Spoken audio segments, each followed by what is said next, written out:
just want to talk to you about, the transition from basketball to, health entrepreneur and all that kind of fun stuff like that. So, I guess I talk about that. You come Yeah. from, a Hall of Fame basketball career and as a coach as well. And then now it's all about entrepreneurship and business and specifically in health. So, how did that kind of interest first come Mhm. about for you?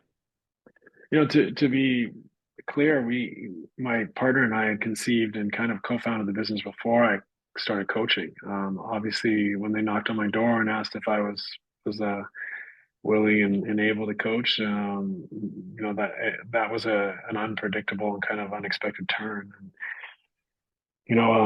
which was a great journey and really loved it and maybe a part of my future, but my co-founder kind of ran with it, got it off the ground, so to speak, as far as building out the infrastructure and getting some of the these um, the next hurdles out of the way while I was coaching, and then eventually getting let go as a coach. At first, I kind of dove right in, thinking, "Hey, here to help," but not knowing if there was a real role for me to play, in a sense, because they had kind of built something. And but the reality is, as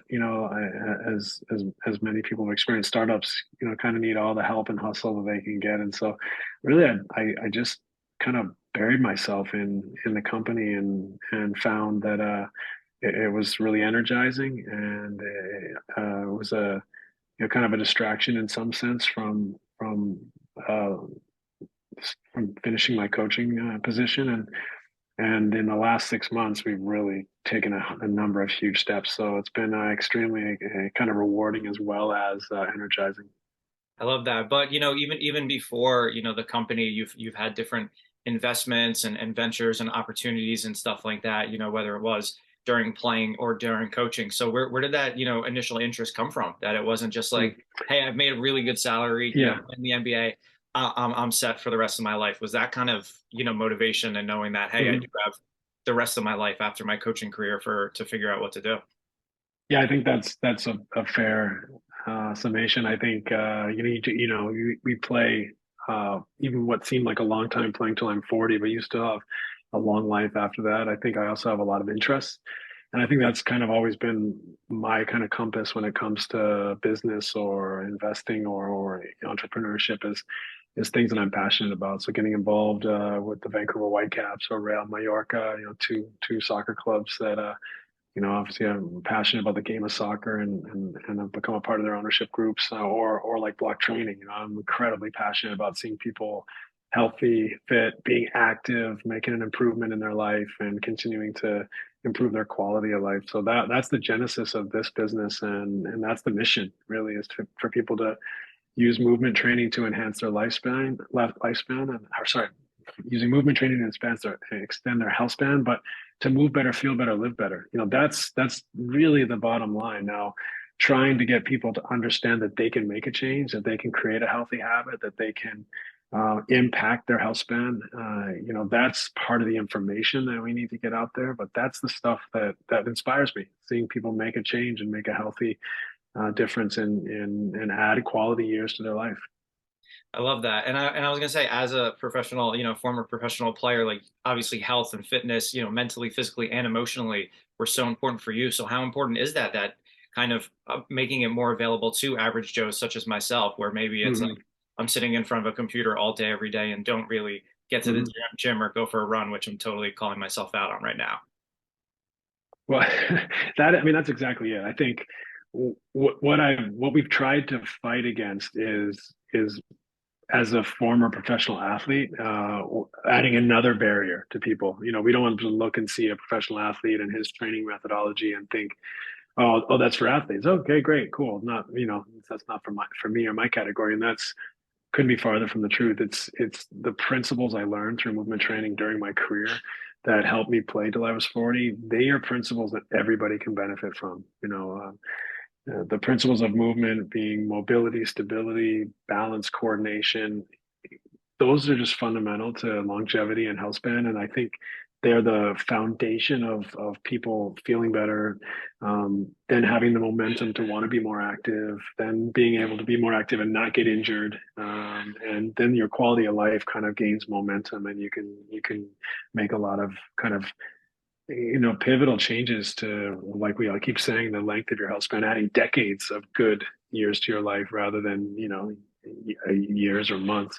There can be really, really impactful changes made with just purposeful movement, but also working smarter, not harder. I think the industry, and the way we've kind of pitched exercise, I think everyone realizes that exercise is good for you as a society, but I think we've pitched exercise like, it almost like if you're not working to exhaustion, or you're not like walking or running for 45 minutes 3 times a week, it's not enough. And that's not the case. And also, if that is the case, that's not the model to do it. Like, it's very difficult for people to jam 3 hours into their life who haven't previously had that be a part of their routine. So that's where we tried to take a step back, and I studied the habit sciences and how do people create habits and what is the mechanism of habit forming. And so going down that path, that's where we created the routines, called the Daily Eight. The Daily Eight is an 8-minute mobility and stability routine. There's 3 different intensities. We have new workouts, new Daily Eight routines every day on the app, on demand. It's 8 minutes. We all have it. If you want to make an impact on your life and you don't have 8 minutes, I don't know what else I can do for you. So, but what happens is, not only does the 8 minutes of mobility and stability improve, the aches and pains. When we get in our 30s and up, we don't feel quite the same when we wake up in the morning. We have careers, we have families, we have commitments, and so, not only do we not feel quite as good as we did when we were in our 20s or teens, but we also have many more challenges in order to make it a meaningful part of our life. And so, the Daily Eight is meant to be a daily habit. Now, of course, if you don't do it every day, it's like, can you at least do it consistently, 5, 6 days a week? Can you do it every other day? Can it be a habit? But if it's like once or twice a week, that's almost the opposite habit. So there is a commitment you have to make here, and it's only 8 minutes. It's designed to create a healthy habit. It's designed to take away the aches and pains, to undo the sitting disease. We all sit in what the science calls a flexor pattern. We call the sitting disease, where our hamstrings shorten, our hip flexors tighten, they tug on our bottom 5 vertebrae, our mid back and shoulders round, pecs shorten, and our neck, yeah, exactly, and our Let's sit neck up a little bit protrudes. here. Hey, listen, every time I explain that to someone, they are like this. And, the reality is, when we do this stuff, and we all do it because we all are either on our phone or our computers for, a lot of our days. And so to go from that position and constantly being in that position to, wow, I'm going to run for an hour 3 days a week, is just not realistic. But to do 8 minutes of mobility stability can undo the sitting disease, can take away the aches and pains. But what I found, and I do it every day, is it's changed my life. I'm an incredibly active person, but it's changed my life in other ways that I wasn't sure I was expecting. First being, I'm in my mood. I wake up, I do the Daily Eight, I feel a sense of productivity, I feel a sense of accomplishment, which right away puts me in a better mood. It gives me more clarity. I'm able to invest in my relationships. I'm much more willing to attack whatever the day presents. And even more so, you make better choices, and you're much more likely to be active. You're much more likely to make better dietary choices. You have more energy. So there's so many ancillary benefits to creating a healthy habit that leads, as the habit sciences say, to more habits, more healthy habits. So it's hard to create a healthy habit. The easiest habit is to scroll on your phone or to eat comfort food. Because it's instant gratification. And yes, you can feel better doing the Daily Eight, but it's like, the benefits are over the consistency of time, and they're over, like, how did you feel the rest of your day? What were the ancillary benefits of doing that? So that is, I think, a unique um, uh, plan that we've laid out for people to, one, form a habit, to undo the sitting disease, to take away the aches and pains. But what we're really excited about is to see when people, and many people have already given us feedback that they've been doing it for months and it's changed their life. So that's the proof's in the pudding. And now it's just trying to help as many people as possible start there and see where it takes them. I love that. Yeah, I feel for so many people, and I'm not going to throw any other workouts or, routines under the bus, but it can be intimidating, right? Like you said, it's like, Mm-hmm. I don't have an hour to block off to do this crazy workout and all these weights and all that kind of stuff like that. Whereas, like you said, all you need is 8 minutes. And, denote 10 minutes and then you have 2 minutes to rest and recover or whatever afterwards. So it's like, who doesn't have 8 minutes? I was actually going to throw a little workout in to the end of our interview and cut it 8 minutes short, and you and I could do. No, I'm just kidding.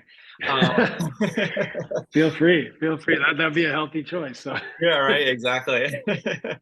But no, no, I think the intimidation factor and just that stigma of like hashtag no days off, right? Like that people mm, have to constantly go and push themselves to exhaustion, like you said. And it's like, no, just yeah. do something and start, like you said, if you do 8 minutes every morning, it's going to be life changing. So I absolutely loved, hearing that and how just more kind of accessible and open that is, for the masses. Um, what about with the pandemic? I know so much of it. Everybody was stuck inside, especially at the height of Mm. 2020. That it's either like people got really into working out, fitness, and running, and all that stuff like that, or people like me sat around, watched TV, ate some food, like you were talking about. How much did that kind of spur you guys to really come out with the block training and know, like, hey, probably more so now than ever, coupled with sitting in front of TV, and computers all Mm. day, every day. Like people really need this.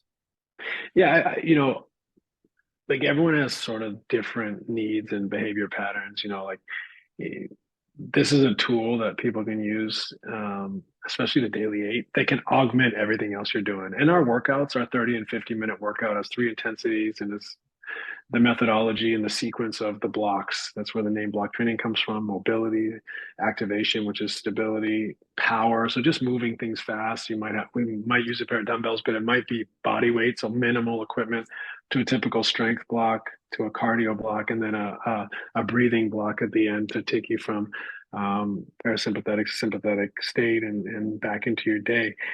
You know, this is a tool that can augment and sit in the middle of all the other activities you do, or it could be the only thing you do, or you could just be someone that just wants to start. So, you know, if you're a highly functional athlete, the daily eight can be great for you and in order to start your day by doing some mobility stability work.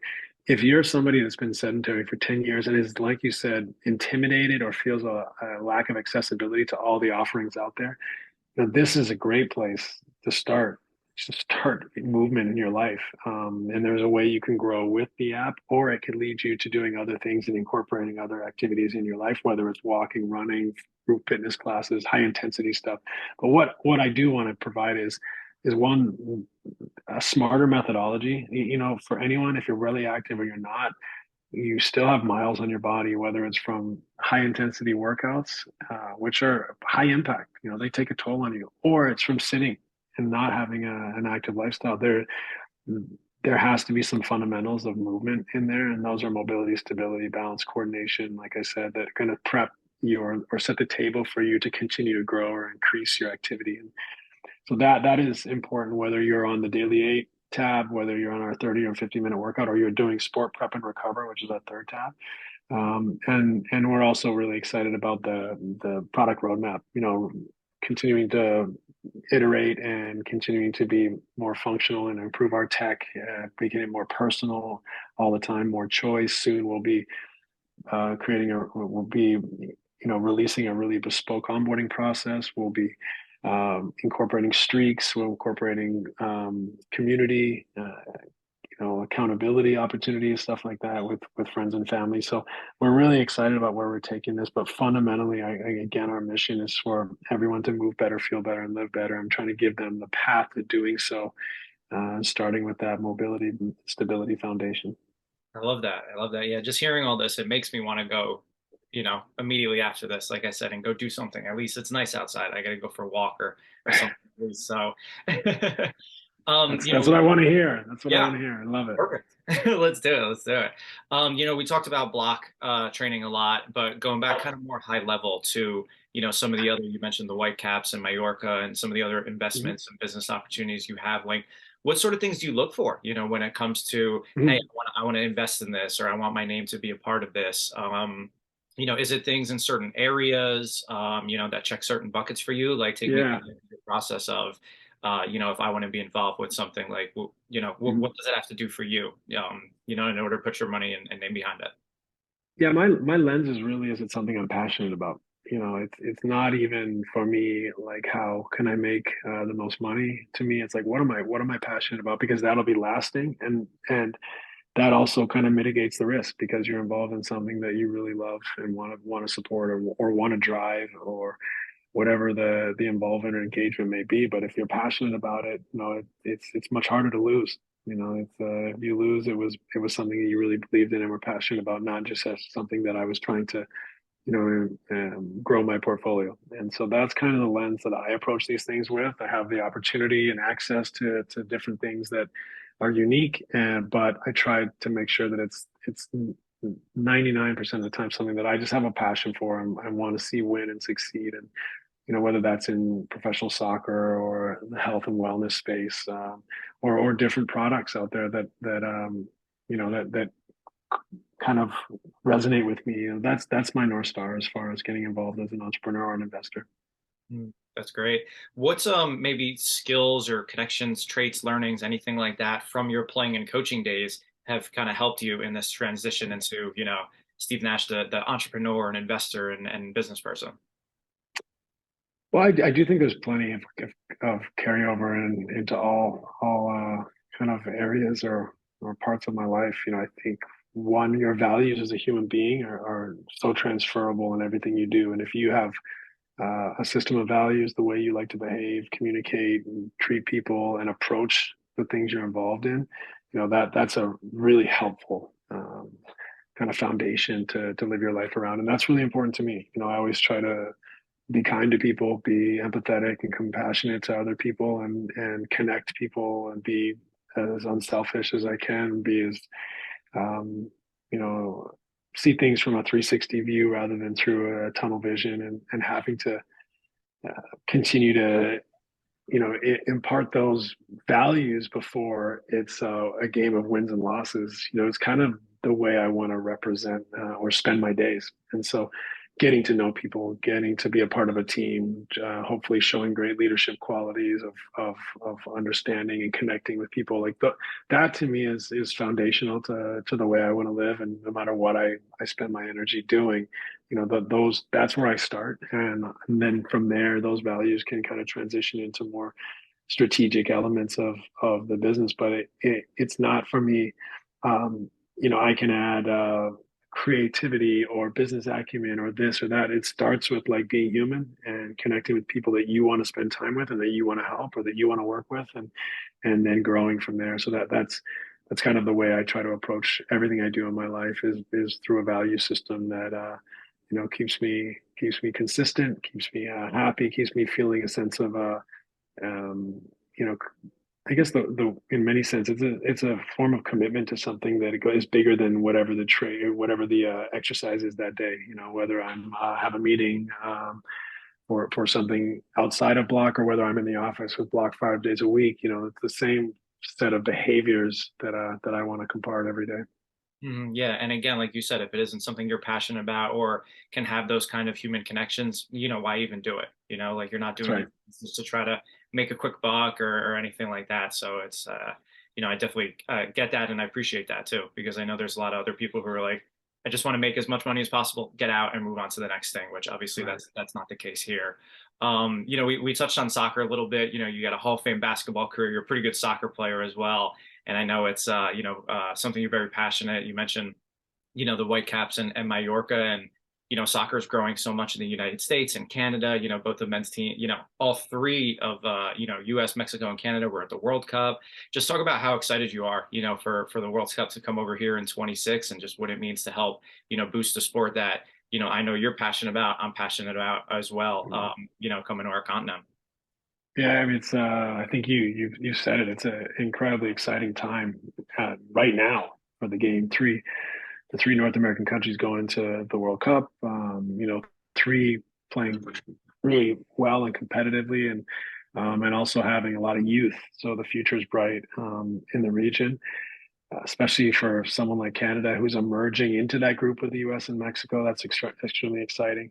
Um, the World Cup is just such a big opportunity, with the resources and the thinking that goes into planning an event like that, the inspiration that it can provide for generations, leading up to the World Cup and beyond is so powerful that It's a great time for the game in this region. I think, we've seen the U.S. continually grow. We've seen Mexico traditionally be very strong, and now Canada's put themselves in the conversation. So to be able to host the World Cup here is going to be a lot of fun, and you have to continue to build and take those steps while you're kind of also like, can I get here already? And so as a fan, you kind of you're anticipating this incredible global event coming to home soil, but at the same time, like there's a lot of steps and a lot of not only planning to pull off an event like that, but also in order for those three nations to be able to put their best foot forward when the time comes. So just fun to sit back and watch, and hopefully, everyone can really capitalize on having the world come here for the kind of the most famous competition there is, and continue to watch the sport grow and watch these young, exciting players become world class players. Yeah, I'm very excited for it. But even before we get to 26, and I know you probably got to jump pretty soon, but we have the 23 Women's World Cup in Australia, New Zealand. I know Mm, Canada's, is going to be there, and there's a lot in terms of growing Canadian women's soccer. mm. And I know there's talks about getting a league, up there in Canada, and I'm not trying to put you on the spot or anything like that, but any interest, potential involvement maybe in getting behind that and supporting, the growing grassroots, women's game up there in Canada. Yeah, of course. I know they're working at it up there right now, where I'm due to speak with them soon. Look, the women's game is on the rise, and needs the support and resources to really continue to grow and take advantage of all the years of hard work and lack of visibility, lack of resources. And so it's been able to break through, admit, amongst all those challenges, and now we're seeing 60, 70, 80,000 people at women's professional matches in different parts of the world. And that's a sign that this can be a massive sport for the world, regardless of gender or region. And so the World Cup this summer is really exciting to me. It's always great to watch the Olympics and the Women's World Cup. The league in Canada would be fantastic. I think that it's kind of a situation where we have to try to promote the game in all corners. And so, if there can be a league up in Canada that can also complement and compete with the American Women's League and WSL, I think we already see how much money and influence has gone into the European leagues. We got to continue to spread to all corners of the globe to create more talent, create more interest, and be able to raise kind of the tide rises all boats. So it's an exciting time, and I really want to see the women's game continue to grow. It's been phenomenal what they've been able to overcome, like I said, with the lack of resources. It's funny you said that about the rising tide lifts all boats. I'd say that at least once a day in regards to. I don't think I was literally thinking it as you were saying it, because again, a domestic league for women in Canada isn't going to hurt, right? All it's going to do is create more opportunities, more pathways, and that's going to fuel, the national teams, whether it's in Canada or other countries. So we're Sure. clearly on the same page with that. So Yeah, I think I butchered the quote, but thanks that's all for good. coming in and pulling it in for me. I always have to look it up before especially when I put in an Yeah, article. I'm always like, okay, this is it. Okay, great. So, I got this great quote. I just can't always remember it. yeah. Awesome. Very cool. Well, that was all I had. So, Steve, thank you so much for taking the time.